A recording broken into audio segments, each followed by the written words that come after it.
At least पास तो हो ही जाए, 33% तो आ ही जाए। और कुछ बच्चों के ये भी डाउट है कि गैप लग रहा है, ठीक है। अब गैप कम है, मतलब एग्जाम के बीच में गैप कम है, तो हम पढ़ाई तो कर नहीं पाएंगे प्रॉपर तरीके से, क्योंकि 20 बजे से 21 को एग्जाम है, तो नेक्स्ट डे 22 को ही एग्जाम लगा है किसी किसी बच्चों का, ठीक है। तो उसमें हम क्या करें ऐसा कि हमारे अच्छे से अच्छे मार्क्स आ जाए, हमारा फेल होने से बच जाए, ठीक है। तो आज हम इसी स्ट्रेटजी को फॉलो करेंगे, थोड़ा भी इस वीडियो को स्किप मत करिएगा, ठीक है। तो लेट्स स्टार्ट। देखिए आप सभी को पता है अप्रैल स्टूडेंट हो 2025 एंड 2026 के एनरोल्ड हुए बच्चों, ठीक है। तो ऐसा क्या करें, एक बेस्ट हैक है मेरी तरफ से आप सभी के लिए, लास्ट में आपको एक बोनस टिप जरूर दूंगी जिससे आप पासिंग मार्क्स तक पहुंच ही जाए, ठीक है। तो थोड़ा भी स्किप मत करिएगा, ठीक। अब देखिए पहले क्या करना है आपको कि अपना सिलेबस, अगर अभी भी आपने अपना सिलेबस डाउनलोड नहीं किया तो please please it's my request कि आप अब कर लीजिए अपना सिलेबस डाउनलोड। अगर आप सिलेबस ही डाउनलोड नहीं करेंगे तो आप पास कैसे होंगे, ठीक है। तो सबसे पहले आपको क्या करना है, अपने सब्जेक्ट का सिलेबस डाउनलोड करना है, ठीक है। नेक्स्ट आपको क्या करना है, क्वेश्चन पेपर डिजाइन देखना है कि कौन सा एग्जाम, मतलब कौन से चैप्टर कितने मार्क्स के आ रहे हैं, ठीक है। जैसे जो चैप्टर कम मार्क्स है उसमें, जैसे किसी कोई भी चैप्टर ज्यादा मार्क्स का है और उसमें चैप्टर कम है तो उन पे आप ज्यादा फोकस करेगा, ठीक है। तो जैसे हम समझते पहले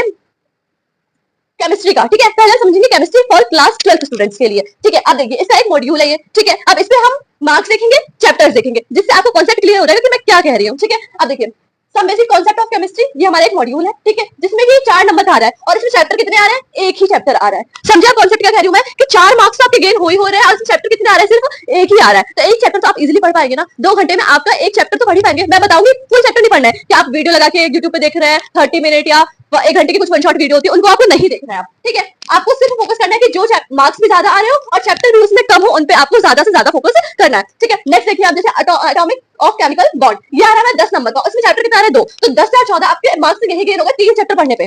3 चैप्टर पढ़ने पे आपके 10 मार्क्स 14 मार्क्स तो गेन हो ही रहे हैं। तो ऐसे ही आपको सारे चैप्टर्स पढ़ने हैं, ठीक है। जैसे स्टेट्स ऑफ मेटल 8 मार्क्स का है, एक चैप्टर आ रहा है, 8 मार्क्स में एक चैप्टर आ रहा है, 10 मार्क्स में 2 चैप्टर आ रहा है, मतलब आप ज्यादा मार्क्स हो और चैप्टर उसमें कम हो, ठीक है, उस पे आप ज्यादा से ज्यादा फोकस करिएगा, ठीक है। अब देखिए 3 इसमें इंपॉर्टेंट चैप्टर है जिसमें मार्क्स भी ज्यादा है और चैप्टर भी बहुत ही ज्यादा इंपॉर्टेंट है, जिससे आप इसमें ज्यादा से ज्यादा क्वेश्चंस इसमें बनते हैं, ठीक है। देखिए इसमें आता है केमिकल डायनेमिक्स 12 मार्क्स का आ रहा है ये, केमिस्ट्री ऑफ एलिमेंट 18 मार्क्स का आ रहा है ये, और chemistry of organic compound 18 marks का आ रहा है, ठीक है। देखिए ज्यादा मार्क्स का चैप्टर है, इस पे भी आप फोकस कर लेंगे तब भी वहां तक पहुंचेंगे, इन पे आप फोकस करेंगे तब भी वहां पे फोकस करेंगे, बट आप अपने अपने अकॉर्डिंग आप अपना पढ़ सकते हैं कि आपको कम चैप्टर पढ़ने हैं ज्यादा चैप्टर पढ़ने हैं, आप अपने अकॉर्डिंग देखिए। अगर आप वीक स्टूडेंट है, एवरेज मिड लो है, ठीक है, तो उसमें आप किसमें ज्यादा फोकस करिए, जिसमें मार्क्स भी कम है, मार्क्स ज्यादा है और चैप्टर कम है, तो इन पे आप ज्यादा से ज्यादा फोकस करिए। अब कुछ बच्चों को डाउट है कि हमारी मैम अभी तक तो बुक आई नहीं है, अब आपकी आएंगी भी नहीं, ठीक है, अब आप बुक्स को भूल जाइए। तो आप क्या